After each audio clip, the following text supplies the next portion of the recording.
Hello friends, this is ঋতু। ফিল্মিট চ্যানেলে তোমাদের সবাইকে জানাই ওয়ার্ম ওয়েলকাম। আজ আমি তোমাদের এক্সপ্লেইন করে শোনাবো হইচইয়ের একটি thriller web series Mahabharat murders. এই ওয়েব সিরিজের এপিসোড 1 থেকে এপিসোড 7 আমি আগেই এক্সপ্লেইন করেছি। এই ভিডিওতে এক্সপ্লেইন করব মহাভারত মার্ডার্সের এপিসোড 8 থেকে এপিসোড 12। আগের এপিসোডগুলো যদি এখনো দেখে না থাকো তাহলে ডেসক্রিপশন বক্সের লিংক থেকে এখনই দেখে নিতে পারো। ফিল্মিট চ্যানেলের নতুন সদস্য হয়ে থাকলে সাবস্ক্রাইব বাটন প্রেস করে আর বেল নোটিফিকেশন অন করে রেখো, যাতে আমার আনা মুভি এক্সপ্লেনেশনের ভিডিও নোটিফিকেশন সবার আগে তোমাদের কাছে পৌঁছে যায়। চলো তাহলে শুরু করা যাক এক্সপ্লেনেশন অফ মহাভারত মার্ডার্সের অন্তিম পর্ব। সিদ্ধার্থর মৃত্যুর ইনিশিয়াল শকটা কাটিয়ে রুকসানা পুলিশে খবর দিলে সুস্মিতা তার ডিপার্টমেন্টের লোকেদের নিয়ে সিদ্ধার্থর বাড়িতে পৌঁছে যায়। সিদ্ধার্থকে মাথায় গুলি করা হয়েছে, তবে আশেপাশের কেউই কোনো গুলির শব্দ শোনেনি। সম্ভবত সাইলেন্সার লাগিয়ে গুলিটা করা হয়েছিল। রুকসানা সুস্মিতাকে বলে কমিশনারকে রিকোয়েস্ট করে তাকে আবার এই কেসটাতে ইনক্লুড করতে, কিন্তু সুস্মিতা বলে যে রুকসানাও এখন একজন সাসপেক্ট, কারণ সিদ্ধার্থর মৃতদেহটা সেই প্রথম দেখেছে। তাছাড়া ডিপার্টমেন্টের সবাই কানাঘুষোয় জানে সিদ্ধার্থর সাথে রুকসানার একটা সম্পর্ক ছিল। সুস্মিতার কথাগুলো শুনে রুকসানা অবাক হয়ে যায়।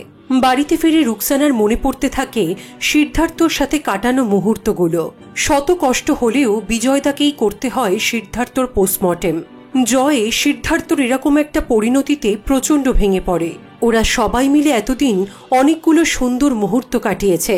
কয়েকদিন পর পবিত্র চ্যাটার্জি ইন্সপেক্টর সুস্মিতাকে ডেকে বলে যে সিদ্ধার্থকে যে রিভলভারটা দিয়ে খুন করা হয়েছে সম্ভবত সেটা তারই। কমিশনার ক্রাইম স্পট থেকে পাওয়া রিভলভারের যে মডেলটা বলেছিল সেই একই মডেল ওনারও আছে বলে উনি সেটা চেক করতে গিয়ে দেখেন যে তার রিভলভারের কেসটা ফাঁকা। এটা সবসময় তার এই ড্রয়ারেই থাকে। সুস্মিতা জিজ্ঞেস করে এই ড্রয়ারের কটা চাবি আছে। পবিত্র বলে দুটো, তার মধ্যে একটা বছরখানেক আগেই হারিয়ে গেছে, আর একটা থাকে ওনাদের বন্দুকের আলমারিতে। ওই আলমারির চাবি আবিল্লালদার কাছে থাকে। পবিত্র বলে জন্মসূত্রে তার বাবার ছিল রাজরক্ত, তাই তিনি শিকারটাও বেশ জমিয়ে করতেন। ওনার আমল থেকেই এই বন্দুকের সব দায়িত্ব ছিল আবিল্লালদার, কিন্তু সমস্যাটা হলো যে আবিল্লালদা 3 দিন ধরে মিসিং। সম্ভাব্য সব জায়গায় খোঁজ নিয়ে দেখা গেছে যে তিনি কোথাও নেই। ফোন মেসেজের কোনো রিপ্লাইও দিচ্ছেন না। সুস্মিতা পবিত্রকে বলে যে সে একবার আবিল্লালের ঘরটা দেখতে চায়। ঘরটা দেখতে দেখতে সুস্মিতা পবিত্রকে জিজ্ঞেস করে যে খুনগুলোর সময় পবিত্র চ্যাটার্জি যখন দেশের বাইরে ছিল তখন আবিল্লালও কি তার সাথেই গিয়েছিল? পবিত্র বলে যে সেই সময় আবিল্লাল তার সাথে যায়নি, তবে অন্য খুনগুলোর সময় পবিত্রর অ্যালিবাই স্ট্রং থাকলেও সিদ্ধার্থর খুনের সময় কিন্তু তার অ্যালিবাই খুব একটা কনভেনিয়েন্ট নয়। সুস্মিতা চাইলে সেটা চেক করে নিতে পারে। পবিত্রর কথা শুনে সুস্মিতা বলে এটা সেরকম কোনো ব্যাপারই নয় স্যার। পবিত্র বলে তাদের ব্যারাকপুরের জুট মিলটা তো পুলিশ ভালো করে চেক করেইছে, কিন্তু ওই জুট মিলের পাশে গাছপালা ঘেরা আরেকটা পোড়ো বাড়ি আছে, যেটাকে ওনারা ছোটবেলায় সিক্রেট চেম্বার বলতেন। আবিল্লাল মাঝে মাঝেই সেখানে নিজের মনের শান্তির জন্য তন্ত্র সাধনা করতে যায়। সুস্মিতা পবিত্রকে জিজ্ঞেস করে আবিল্লাল কি ছোট থেকেই তাদের সাথেই আছে? পবিত্র বলে যে তার বাবা আবিল্লালের ওপর খুবই ভরসা করত, ভীষণই ভালোবাসত। সে বরাবরই তাদের সাথেই আছে, বিয়েও করেনি। ওদিকে সিদ্ধার্থর তোলা আবিল্লালের সাথে জাভেদ আর শামসুদ্দিনের ছবি এবং ভিডিওটা আবিল্লালের কাছেও পৌঁছে যায়, যেটা দেখে আবিল্লাল বেশ ক্ষেপে যায়। তবে আবিল্লাল এখন কোথায় আছে সেটা কিন্তু আমরা জানতে পারি না। সুস্মিতা তার ফোর্স নিয়ে ব্যারাকপুরের সেই সিক্রেট চেম্বারটা রেড করে। সেখান থেকে তারা একটা রিভলভার, একটা ব্যাগ এবং আরও অনেক কিছুই পায়। রিভলভারটার মডেল দেখে বোঝা যায় যে এই মডেলটা দিয়েই সিদ্ধার্থকে খুন করা হয়েছে। আমরা দেখি ওদের ওই ছবিটা জাভেদের কাছেও আসে। জাভেদ আর আবিল্লাল মনে করছে যে শামসুদ্দিন সিদ্ধার্থকে কাজে লাগিয়ে ওই ফটো আর ভিডিওটা তুলেছিল। আবার শামসুদ্দিন মনে করছে যে যেহেতু সে পবিত্র চ্যাটার্জির এগেনস্টে ভোটের ক্যাম্পেইন করতে রাজি হয়নি, তাই আবিল্লাল আর জাভেদ তাকে ফাঁসাবার চেষ্টা করছে। এই ব্যাপারটা নিয়ে জাভেদ আর শামসুদ্দিনের মধ্যে বেশ কথা কাটাকাটি হয়। ছবিটা মিডিয়ার কাছেও চলে যায়।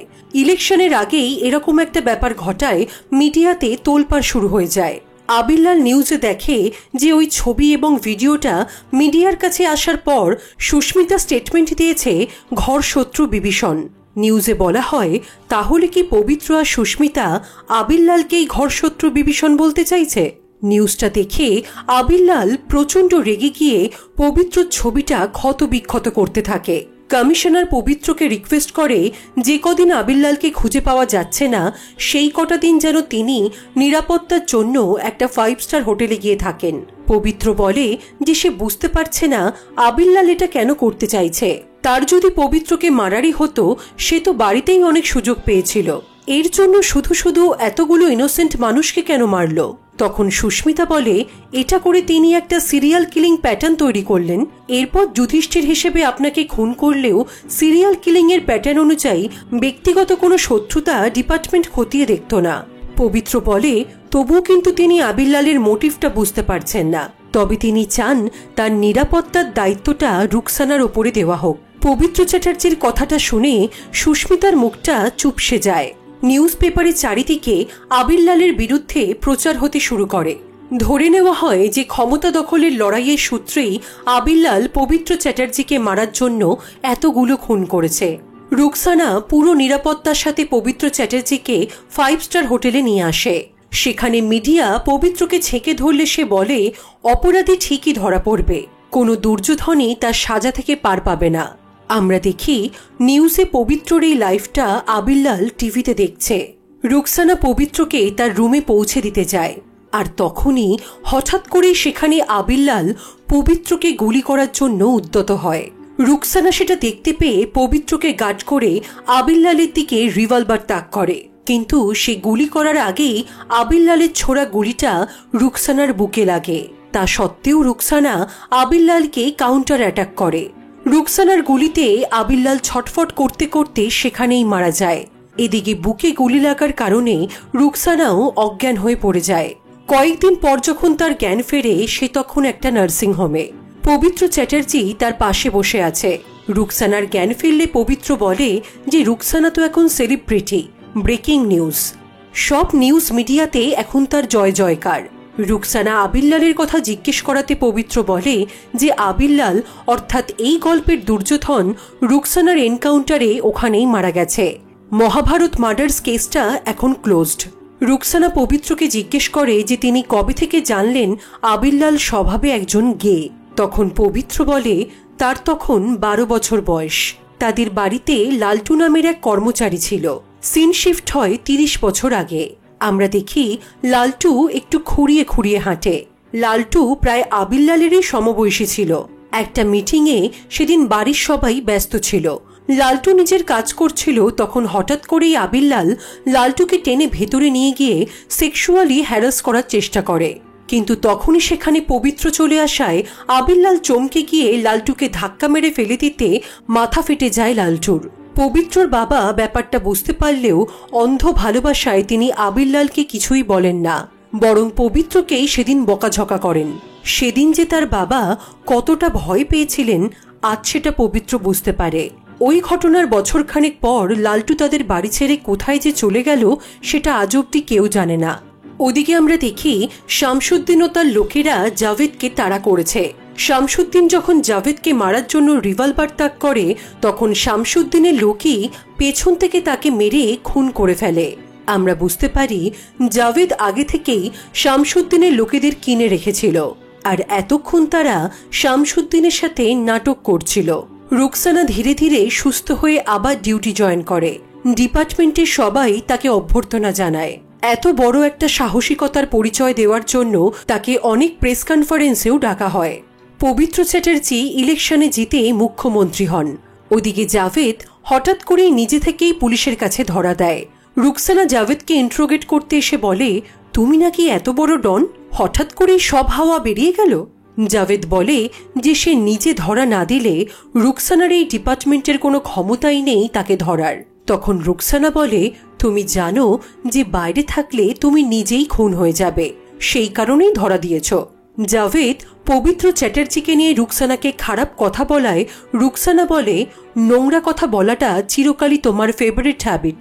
তখন জাভেদ বলে, পবিত্র চ্যাটার্জি রুকসানার ফেভারিট হওয়ার আগেই সেদিন যদি ওকে মেরে ফেলতো তাহলে সে ভালো করত। তখন রুকসানা বলে, তুমি মেরে ফেলতে? কবে? জাভেদ বলে, কেন, যেদিন ও সিকিউরিটি প্রোটোকল ভেঙে তোমাকে নিয়ে বিরিয়ানি খেতে গেছিল সেদিন। রুকসানা অবাক হয়ে বলে, সেদিন পবিত্র চ্যাটার্জিকে তোমার লোকেরা গুলি করেছিল? জাভেদ বলে, আবিল্লাল তাকে বলেছিল পবিত্রকে একটু ভয় দেখাতে, কারণ ইদানিং সে বড়ই বাড়াবাড়ি করছিল। আবিল্লাল বলেছিল কানের পাশ দিয়ে গুলিটা চলে যাবে।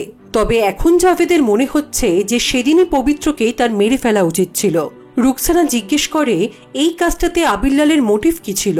জাভেদ বলে, প্রথমে সে ভেবেছিল আবিল্লালের মোটিভ পবিত্রকে ভয় দেখানো, কিন্তু পরে বুঝল আবিল্লাল চেয়েছিল সিকিউরিটি ল্যাপসের অজুহাতে রুকসানাকে এই কেসটা থেকে সরানো। রুকসানা বলে, আর এই সিরিয়াল কিলিংগুলো? তখন জাভেদ বলে, তোমার কি মনে হয় আবিল্লালকে যেটা সাজানো হয়েছে সেগুলো ঠিক? আসল সত্যিটা তুমি বরং তোমার নতুন সিএম এর কাছে গিয়ে জিজ্ঞেস করো। জাভেদের কথা শুনে রুকসানার কিছু একটা মনে হওয়াতে সে বিজয়দার কাছে গিয়ে আবিল্লালের সিজ হওয়া সমস্ত জিনিসগুলো দেখতে চায়। বিজয়দা অবাক হয়ে গিয়ে বলে, আবার কি হলো? কেসটা তো ক্লোজ হয়ে গেছে। রুকসানা বলে, তার মনে হচ্ছে যে তারা হয়তো কিছু একটা মিস করে যাচ্ছে।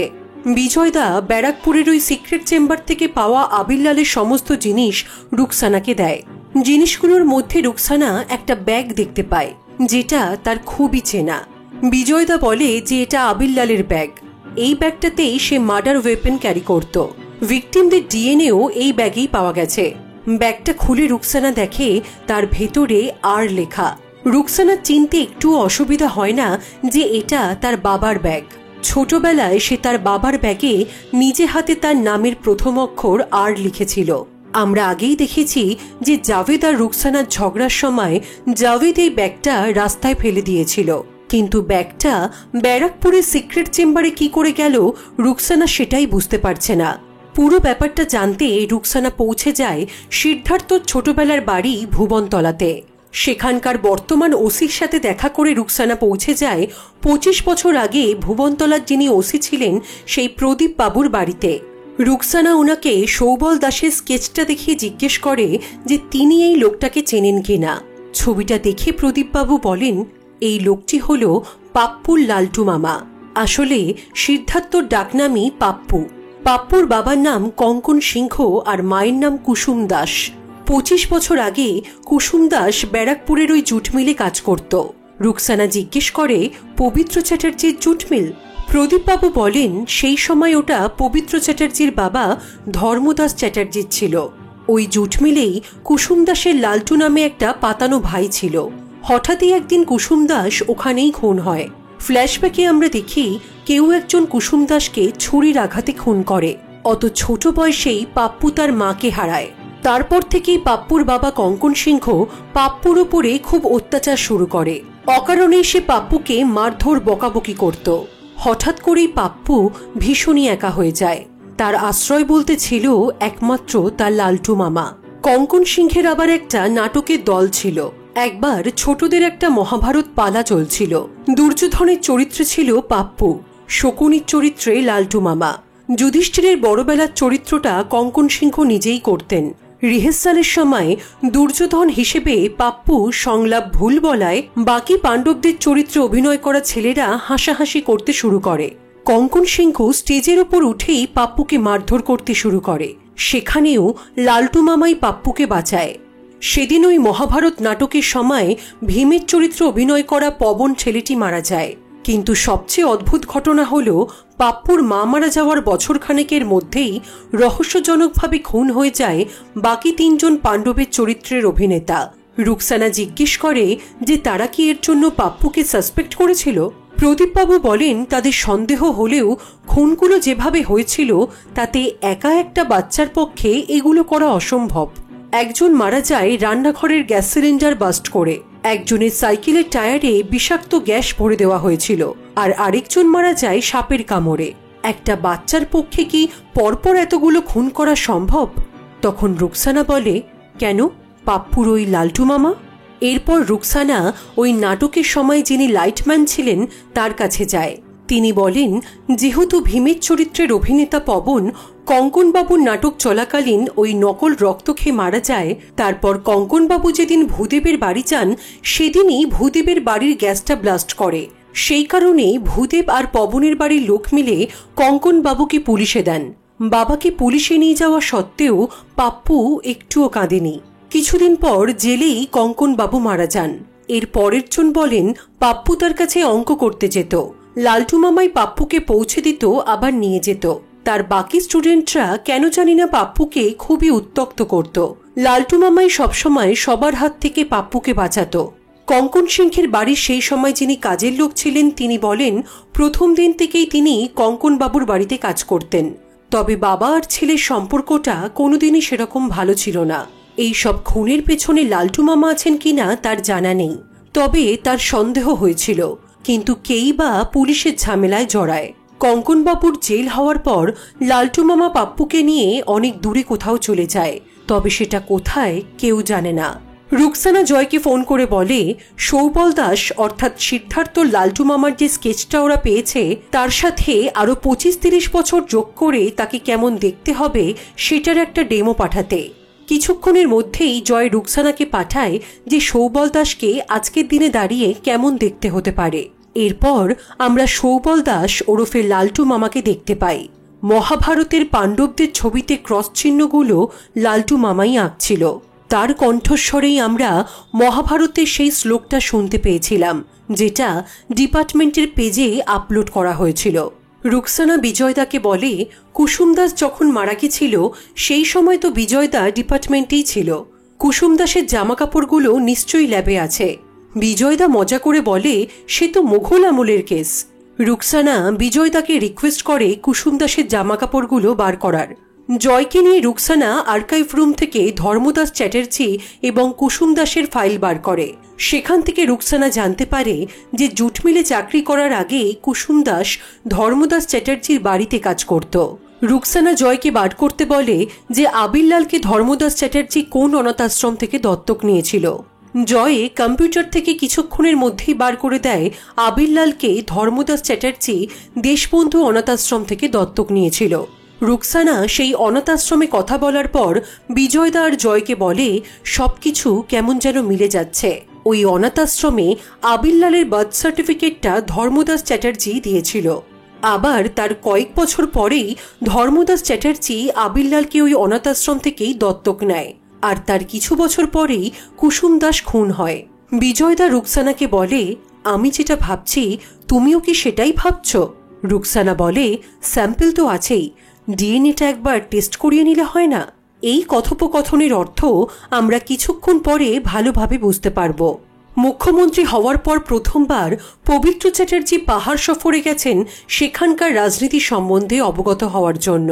আমরা দেখি লালটু মামা এখন ওই বাংলোতেই কর্মরত যেখানে মুখ্যমন্ত্রী উঠেছেন। রুকসানা লালটু মামার ছবিটা বারবার দেখতে থাকে। কিছু একটা মনে করে সে মুখ্যমন্ত্রীর পাহাড়ে যাওয়ার প্রথম দিনের ভিডিওটা প্লে করে, যেখানে বাংলোর সমস্ত কর্মচারী তাকে অভ্যর্থনা জানাচ্ছে। তার মধ্যেই একজনের ছবি দেখে রুকসানা বুঝতে পারে ইনি লালটু মামা হতে পারেন। রুকসানা জয়কে বলে এই লোকটার গত 3 মাসের সমস্ত ডিটেলস চাই, কোথায় ছিল, কি করছিল সবকিছু। ট্রাভেল এজেন্টকে ফোন করে রুকসানা ইমিডিয়েটলি একটা বাগডোগরার টিকিট অ্যারেঞ্জ করতে বলে। বিজয়দা অবাক হয়ে বলে কেসটা কি বলতো? তখন রুকসানা বলে যদি বলি আবিরলাল দুর্যোধন নয়, মহাভারত মার্ডার্স এখনো শেষ হয়নি। রুকসানা পৌঁছে যায় বাগডোগরায় পবিত্র চ্যাটার্জির সাথে দেখা করতে। পবিত্রকে রুকসানা বলে যে সে এখানে ঘুরতে এসেছিল, তাই ভাবলো একবার ওনার সাথে দেখা করে যাবে। সেই সময় লালটু মামা ওদেরকে চা দিতে আসে। উনি লালটু মামা কিনা শিওর হতে রুকসানা ওনার পেছনে গিয়ে ওই শ্লোকটা বলতে থাকে যেটা লালটু মামার গলায় অডিও করা হয়েছিল। রুকসানার মুখে ওই শ্লোকটা শুনেই লোকটা চুপচাপ ওখান থেকে চলে যায়। তখনই রুকসানা শিওর হয়ে যায় যে ইনি লালটু মামা। আবার বাইরে এসে রুকসানা পবিত্র চ্যাটার্জিকে বলে যে মহাপ্রস্থানের পথের ব্যাপারে তার একটা গাইডলাইন দরকার, সেই কারণেই সে পবিত্রবাবুর সাথে একবার কথা বলতে চাইছে। পবিত্র বলে তাহলে তো খুবই ভালো হয়, যদিও আজকে তার হাতে একদমই সময় নেই, পরপর মিটিং আছে। কালকের ব্রেকফাস্টটা তিনি রুকসানার সাথেই করবেন, তখনই সব কথা হবে। সেদিন রাতে কেউ একজন রুকসানার দরজায় নক করে। দরজাটা খুলতেই রুকসানার চোখে মুখে একটা হাসির ঝলক ফুটে ওঠে। পরের দিন সকালে রুকসানা পবিত্র চ্যাটার্জির সাথে দেখা করে। পবিত্র রুকসানাকে বলে বলো তোমাকে কিভাবে সাহায্য করতে পারি। রুকসানা বলে, একমাত্র আপনি সাহায্য করতে পারবেন, আর কেউই পারবে না। ব্যাপারটা মহাভারত মার্ডার্স নিয়ে। তখন পবিত্র বলে, সেই কেস তো কবেই ক্লোজ হয়ে গেছে। রুকসানা পবিত্রকে বলে, আবিল্লাল মারা যাওয়ার পর কমিশনার সাহেবের থেকে যখন সবকিছু শুনলেন, তখন নিশ্চয়ই এটাও শুনেছেন যে আপনাদের ব্যারাকপুরের পৌর বাড়িটা থেকে এই ব্যাগটা পাওয়া গেছে। এটা আমার বাবার ব্যাগ। এই ব্যাগটাকে আমি সবসময় খুব আগলে রাখতাম। একদিন ঝগড়ার সময় জাভেদ এই ব্যাগটাকে ছুঁড়ে রাস্তায় ফেলে দেয়। তারপর থেকে রুকসানা এই ব্যাগটা সিদ্ধার্থর কাছে রেখেছিল। তাহলে নেক্সট প্রশ্ন হলো, এই ব্যাগটা সিদ্ধার্থর বাড়ি থেকে ব্যারাকপুরের জুট মিলে কি করে গেল? খুনি নাকি আবার এই ব্যাগটা ইউজও করত? রুকসানাকে থামিয়ে পবিত্র বলে, তুমি শিওর এটা তোমার বাবার ব্যাগ? তখন রুকসানা পবিত্রকে ব্যাগের ভেতরে আর লেটারটা দেখায়। রুকসানা বলে, আবিল্লালি যদি খুনি হয় তাহলে এই ব্যাগটা কিন্তু ওনার কাছে থাকার কথা নয়, কারণ রুকসানা জানে যে প্রথম 4টে খুনের সময় এই ব্যাগটা কার কাছে ছিল। পবিত্র বলে, তার মানে তুমি বলতে চাইছো আবিল্লাল দা দুর্যোধন নয়? রুকসানা বলে যে প্রথম 4টে খুনের সময় এই ব্যাগটা সিদ্ধার্থর বাড়িতেই ছিল। সিদ্ধার্থকে যে খুন করেছে সেই এই ব্যাগটাকে ব্যারাকপুরে জুট মিলে চালান করেছে। অবশ্যই সেটা এমন কেউ যার ওই জুট মিলে ইজি অ্যাক্সেস আছে। পুলিশকে মিসলিড করার জন্য এটাই বোধহয় বেস্ট অপশন ছিল। এবার আমরা দেখি আর রুকসানা বলতে থাকে, সিদ্ধার্থকে যে খুন করেছে সে আর কেউ নয়, স্বয়ং পবিত্র চ্যাটার্জি। ঠিক যেভাবে সিদ্ধার্থ প্রথম 4টে খুন করেছিল মহাভারতের মহাপ্রস্থানের পথে ফলো করে, ঠিক তেমনি সেই একই প্যাটার্ন ফলো করে সিদ্ধার্থকে খুন করেছে পবিত্র চ্যাটার্জি। তিনি সিরিয়াল কিলিং এর প্যাটার্ন ঠিক রাখতে দেওয়ালে লাগিয়ে দিয়েছিলেন তার ক্যাম্পেইনের পোস্টার আর ভীমের কমিক স্ট্রিপ। পবিত্র চুপচাপ রুকসানার কথাগুলো শুনতে থাকে। রুকসানা বলে, পারফেক্ট ক্রাইম বলে বোধহয় কিছুই হয় না, কিছু না কিছু ঠিক ঘেঁটে যায়। আপনার ক্ষেত্রে যেমন এই লেদারের ব্যাগটা। সিদ্ধার্থকে মারার পর আপনি ওর ফোন আর ল্যাপটপের তল্লাশি করতে শুরু করলেন। তারপর ঠিক করলেন ফোনটাকে রেখে ল্যাপটপটাকে নিয়ে যাবেন। দরকার পড়ল একটা ব্যাগের, আর ভাগ্যক্রমে আপনি সেই ব্যাগটাই নিলেন যেটা আমার। আপনি বুঝতেও পারেননি যে ব্যাগের ভেতরে থাকা সমস্ত ছোটবেলার স্মৃতিগুলো আসলে আমার ছিল। আরেকটা কাঁচা কাজ সেদিন সে করে ফেলে। বিজয়দা শিওর ছিল যে সিদ্ধার্থ খুন হয়েছে সন্ধ্যে 7টার সময়, কিন্তু পবিত্রবাবু সিদ্ধার্থর ল্যাপটপ থেকে আবিল্লাল, শামসুদ্দিন আর জাভেদের ওই ফটো আর ভিডিওটা রুকসানাকে পাঠায় রাত 10টার সময়। তারপরেই রুকসানা সিদ্ধার্থর বাড়িতে গিয়ে দেখে যে সে খুন হয়ে গেছে, আর তার দেওয়ালে লাগানো আছে পবিত্র চ্যাটার্জির ক্যাম্পেইনের পোস্টার আর ভীমের কমিক স্ট্রিপ।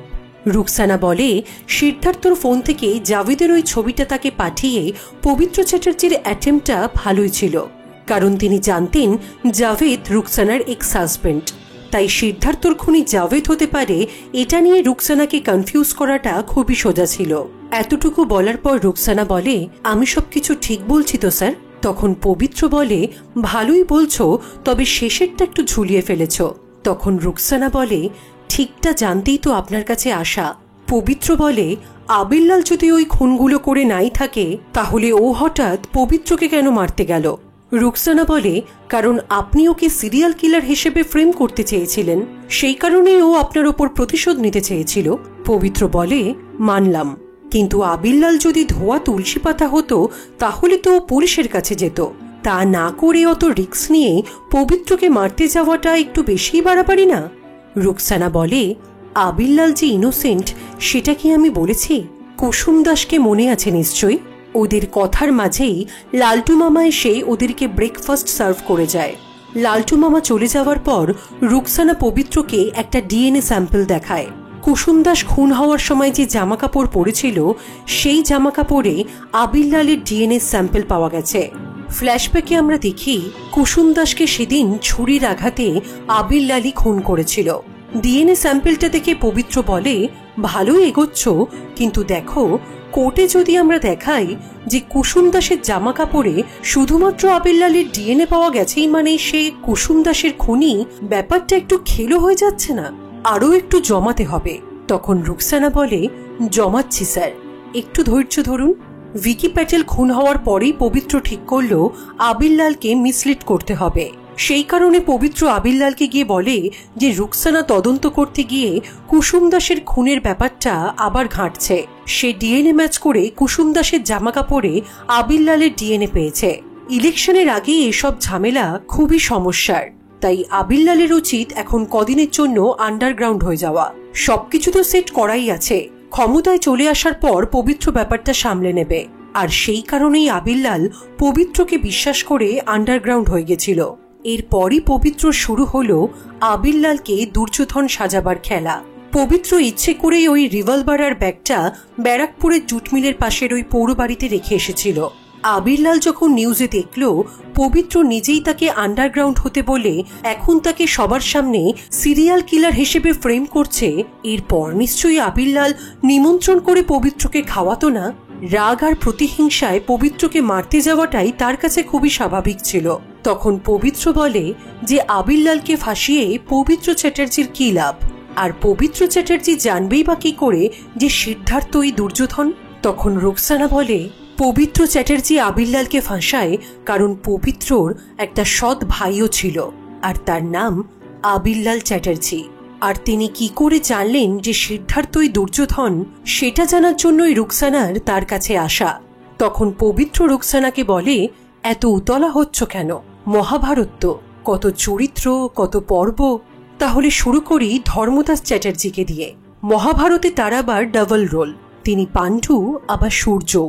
কুসুম দাস ধর্মনাথ চ্যাটার্জির বাড়িতে কাজ করত। তখনও ধর্মদাস চ্যাটার্জির বিয়ে হয়নি, কিন্তু তার স্বভাব ছিল অত্যন্ত খারাপ। ধর্মদাস চ্যাটার্জি তার বাড়ির কাজের লোক কুসুম দাসকে ধর্ষণ করেছিলেন, যার ফলস্বরূপ জন্ম নেয় আবিরলাল চ্যাটার্জি। মহাভারতের হিসেবে সূর্য, কুন্তি আর কর্ণের সম্পর্ক এস্টাবলিশ। এরপর ধর্মদাস চ্যাটার্জি কুসুমের মুখ বন্ধ করে দেয় আর আবিরলালকে পাঠিয়ে দেয় একটা অনাথ আশ্রমে। তবে ধর্মদাস চ্যাটার্জি মহিলাদের জাতপাত কিছুই মানতেন না, যে কোনো মহিলা সঙ্গ পেলেই হলো, তা সে সমাজের যে কোনো স্তরের মহিলাই হোক না কেন। যার ফলে তিনি গুরুতর অসুস্থ হয়ে পড়লেন। সব ধরনের চিকিৎসায় যখন ফেল, তখন বাড়ির কুলপুরোহিত জড়িবুটি দিয়ে তার চিকিৎসা শুরু করলেন।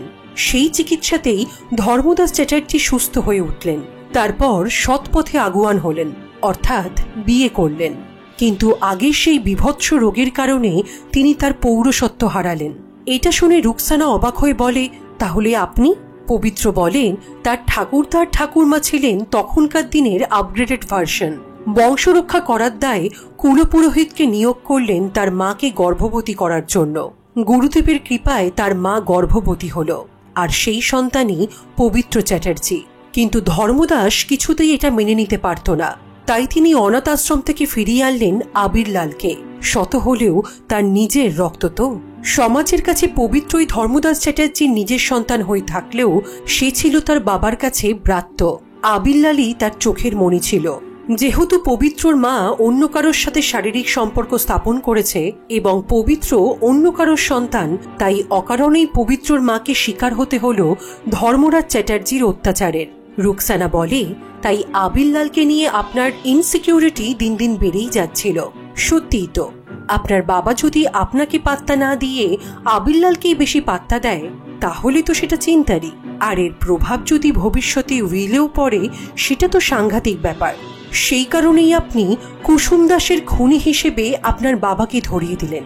আসলে কুসুম দাসের খুনটাও আবিরলাল একা করেনি। কুসুম দাসকে ছুরি মেরে আবিরলাল যখন পালিয়ে যায়, তখন দূর থেকে ধর্মরাজ চ্যাটার্জির বন্দুক দিয়ে কুসুমকে গুলি করে পবিত্র চ্যাটার্জি। এতদূর বলার পর রুকসানা বলে কিছু ভুল বললাম কি স্যার? তখন পবিত্র বলে রুকসানা ঠিকই বলছে, তবে পবিত্রই যে তার বাবার রিভলভার দিয়ে কুসুম দাসকে মেরে তার বাবা ধর্মদাস চ্যাটার্জিকে কুসুম দাসের খুনের জন্য ফাঁসিয়েছিল, তার তো কোনো প্রমাণ নেই।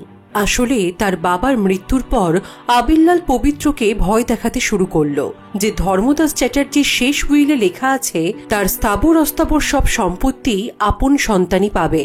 তারপর থেকেই আবিরলাল পবিত্রকে জ্বালাতে শুরু করলো। আপন সন্তান কে হবে এই নিয়ে ছিল বড় একটা বিভ্রান্তি। একজন আইনত ধর্মদাস চ্যাটার্জির সন্তান না হলেও ডিএনএ ম্যাচ করলে আবিরলালের সাথেই মিলবে ধর্মদাস চ্যাটার্জির ডিএনএ। আবার পবিত্র আইনত ধর্মদাস চ্যাটার্জির সন্তান হলেও ডিএনএ তো তার সাথে মিলবে না। এই ব্যাপারটা নিয়েই আবিরলাল পবিত্রর মাথায় চড়ে বসল। তার উপর আবার হঠাৎ করেই এতগুলো সিরিয়াল কিলিংয়ে পবিত্রর ছবি পাওয়া যাচ্ছে, উপরন্তু ওই অডিও ক্লিপে পবিত্রর গলা। ওই অডিওটা অ্যাম্প্লিফাই করে পবিত্র বুঝতে পারে যে আমি সেই কথাটা কোনো একটা জায়গা থেকে র্যান্ডামলি তোলা হয়েছে। পেছনের ব্যাকগ্রাউন্ড নয়েজটা তার খুবই চেনা। প্রথম যেদিন রুকসানা আর সিদ্ধার্থ পবিত্রর সাথে দেখা করতে এসেছিল, সেদিন পবিত্রর চেম্বারটা রিনোভেশন হচ্ছিল বলে তারা ওই ছোট ঘরটাতে বসেছিল। পবিত্রর গলায় আমি সেই কথাটার পেছনে যে ব্যাকগ্রাউন্ড নয়েজটা পাওয়া যাচ্ছে, সেটা ওই ঘরের অনেক পুরনো একটা এসির। সেই সময় সিদ্ধার্থই পবিত্রর বয়ান রেকর্ড করছিল, যদিও পবিত্র সেটা জানত না। সিদ্ধার্থ যখন ভিসার ছবিতে পবিত্রর ছবিটা দেখে সন্দেহ প্রকাশ করে, তখন পবিত্র বলেছিল, হ্যাঁ হ্যাঁ আমি সেই। আইডেন্টিটি কার্ডে কেন যে আমার ছবিগুলো অন্যরকম ওঠে বুঝতে পারি না। এখান থেকেই পবিত্রর গলায় আমি সেই কথাটা নেওয়া হয়েছে। পবিত্র বুঝতে পেরেছিল এই কাজটা সেদিন ওই ঘরের মধ্যেই কেউ একজন করেছে। পবিত্র ছাড়া সেদিন ওই ঘরে 3 জনই ছিল, আবিরলাল, রুকসানা আর সিদ্ধার্থ। তাই পবিত্র এই 3 জনকেই ট্র্যাক করতে শুরু করলো। আবিরলালকে ট্র্যাক করাটা তার জন্য সবথেকে সোজা ছিল, কিন্তু তারপর কাঁচা কাজটা করে ফেলল বেচারা সিদ্ধার্থ। বিপুলকে মারার সময় অনভিজ্ঞতার কারণে ভুল করে নিজের ফোনটাকে সাথে নিয়ে গেছিল। তখনই পবিত্র জিপিএস ট্র্যাক করে ফেলে, বুঝে যায় মহাভারত মার্ডার্সের দুর্যোধন সিদ্ধার্থ হতেই পারে। ভিকি প্যাটেলকে খুন করার সময় সিদ্ধার্থ তার ভুলটা শুধরে ফোনটা ক্যারি করছিল না, কিন্তু ততক্ষণে সিদ্ধার্থর পেছনে পবিত্র চ্যাটার্জি লোক লাগিয়ে দিয়েছে। তাই সিদ্ধার্থর খেলাটা ধরতে পবিত্রর আর খুব একটা অসুবিধা হয়নি। আবিরলালকে মারাটা পবিত্রর কাছে বাঁ হাতের খেলা ছিল, সেটা সে নিজেই করুক বা তার কোনো লোক, কিন্তু সেটা করলে তার পুরো জন্ম বৃত্তান্ত উঠে আসত। মিডিয়া একটা স্ট্রং মোটিভও পেয়ে যেত। তখন রুকসানা বলে, সেই কারণেই আপনি দুর্যোধন আর ভীমের চরিত্রটাকে পাল্টে দিলেন। সমাজের চোখে দুর্যোধনকে মারতে ভীমকে ইউজ করলেন, ভিকটিম করলেন সিদ্ধার্থকে, আর দোষী সাজালেন দুর্যোধন রূপী আবিরলালকে। পবিত্র রুকসানাকে বলে, আমি তোমার কাছে অপরাধী, কারণ সিদ্ধার্থকে মেরে আমি তোমাকে আঘাত করেছি। অতবার ওকে ওইভাবে কুপিয়ে আমি কোনো পৈশাচিক আনন্দ পাইনি, শুধু মহাভারতের প্যাটার্নটা মেলানোর জন্যই আমাকে এটা করতে হয়েছিল। তবে তার জন্য আমার কোনো রিগ্রেট নেই, কারণ পবিত্র যদি সিদ্ধার্থকে না মারত, তাহলে কদিন পরে সিদ্ধার্থ পবিত্র ঠিক ওই দশাই করত। কারণ সিদ্ধার্থর চোখে পবিত্রই ছিল যুধিষ্ঠির। পাণ্ডবদের ওপর কেন যে সিদ্ধার্থরা তো রাগ জন্মেছিল কে জানে, হতে পারে ছোটবেলার কোনো খারাপ অভিজ্ঞতা। এরপর আমরা দেখি আগের দিন রাতে রুকসানার বাড়িতে যে এসেছিল সে হলো লালটু মামা। লালটু মামা রুকসানাকে বলে যে তিনি ছোট থেকেই চ্যাটার্জি বাড়িতেই ছিলেন, তার বাবা মা ওই বাড়িরই কর্মচারী ছিল। হঠাৎই একসময় তার বাবা খুন হয়ে যায়। লোকমুখে তিনি শুনেছেন যে ধর্মদাস চ্যাটার্জি তার বাবাকে খুন করিয়েছিল। তারপর ওনার মাকেও কোথাও একটা বেচে দেওয়া হয়। লালটু মামা বলেন তার পাটা ছোটবেলা থেকেই ডিফেক্টিভ, তিনি বরাবরই খুঁড়িয়ে হাঁটেন। শৈশবটা যে খুবই দুর্বিষহ ছিল সেটা বলার অপেক্ষা রাখে না। তার উপর শুরু হলো আবিরলালের অত্যাচার। একমাত্র কুসুম দাসী ছিল লালটু মামার আপন না হলেও আপন কেউ। কিন্তু কিছুদিন পর ধর্মদাস চ্যাটার্জি কুসুম দাসকে তাড়িয়ে দিল। তার বেশ কয়েক বছর পর কঙ্কন সিংহের সাথে কুসুম দাসের বিয়ে হয়। পাপ্পু মানে সিদ্ধার্থর জন্ম হয়। সবকিছু ভালোই চলছিল, কিন্তু কিছুদিনের মধ্যেই কঙ্কন সিংহ জানতে পারে কুসুম দাসের সাথে ধর্মদাস চ্যাটার্জির পুরনো সম্পর্কের কথা। তারপরেই শুরু হয়ে যায় অত্যাচার। কঙ্কন সিংহের তো এটাও মনে হতো যে সিদ্ধার্থ হয়তো তার নিজের সন্তানই নয়, সেও হয়তো ধর্মদাস চ্যাটার্জিরই সন্তান। দিনে দিনে কুসুম দাস আর পাপ্পুর ওপর কঙ্কন সিংহর অত্যাচার বাড়তেই লাগল। বাধ্য হয়ে কুসুম দাস পুরনো সম্পর্কের দোহাই দিয়ে ধর্মদাস চ্যাটার্জির কাছে চাকরি চাইল। তখন ধর্মদাস চ্যাটার্জি কুসুম দাসকে জুট মিলে চাকরি দিলেও আবিরলালকে দিয়ে তার নিজের মায়েরই খুন করালো। কিন্তু সেদিন কুসুম দাস বেঁচেও যেতে পারত, তবে সেটা হতে দিল না ধর্মদাস চ্যাটার্জির আরেক ছেলে পবিত্র। কারণ পবিত্র তার বাবার ওপর প্রতিশোধ নেওয়ার ছিল।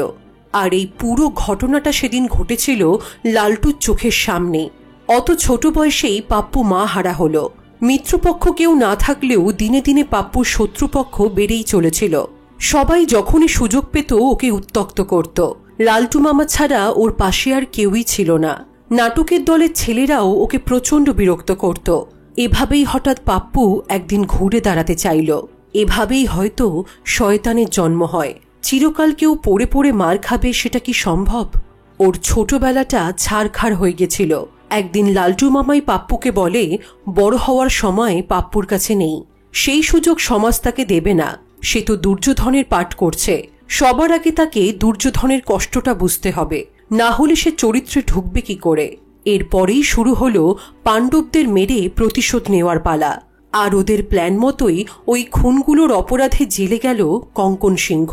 কঙ্কন সিংহ জেলেই মারা যায়। কয়েক বছর পর পাপ্পুর ইচ্ছা হয় সে দুর্যোধনের দিক থেকে একটা বই লিখবে।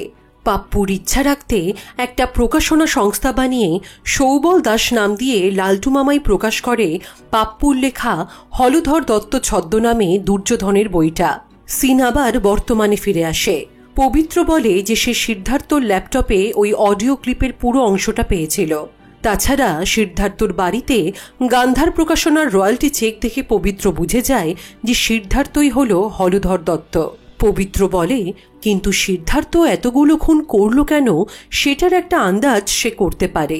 হতে পারে দেবিকার সাথে সিদ্ধার্থর একটা প্রেমের সম্পর্ক ছিল, সুতরাং দেবিকাই হল মডার্ন দ্রৌপদী। অনেকের সাথে শারীরিক সম্পর্ক করেছিল বলে দেবিকাকে মরতে হয়। প্রকাশ দেবিকার রক্ত খেত, তাই তাকে মরতে হয়েছে। বিপুল ছিল দেবিকার এক্স বয়ফ্রেন্ড, তাই বিপুলও এই লিস্টে পড়ে যায়। ভিকি দেবিকাকে দিয়ে নীল ছবির অভিনয় করাতো, তাই ভিকি এই লিস্ট থেকে বাদ যায় কি করে? তার মানে এই মডার্ন দ্রৌপদীর জন্যই আজকের এই মডার্ন কুরুক্ষেত্র। আবার আমরা আগের দিন রাতে লালটু মামার সাথে রুকসানার কথোপকথন শুনতে পাই। লালটু মামা রুকসানাকে আগের দিন রাতেই বলেছিল যে সিদ্ধার্থ রুকসানাকে ভালোবেসে থাকলেও এর আগে সিদ্ধার্থর সাথে দেবিকার একটা সম্পর্ক ছিল, কিন্তু দেবিকার মন ছিল অন্য জায়গায়। তাই রাগ আর হিংসাতে সিদ্ধার্থ আবার পাণ্ডবদের খোঁজা শুরু করল। একটা একটা করে খুন হচ্ছিল আর ক্রস চিহ্ন পড়ছিল দ্রৌপদী, সহদেব, নকুল, অর্জুনের ছবিতে। বাকি ছিল শুধু ভীম আর যুধিষ্ঠির। সিন আবার বর্তমানে ফিরে আসে। পবিত্র বলে যে সে রুলিং পার্টির একজনকে ফাঁসানোর জন্য দেবিকাকে একবার একটা কাজে লাগিয়েছিল। ক্যামেরায় সবকিছু রেকর্ড হচ্ছিল, যদিও দেবিকার কাছে এসব কোনো ব্যাপারই ছিল না।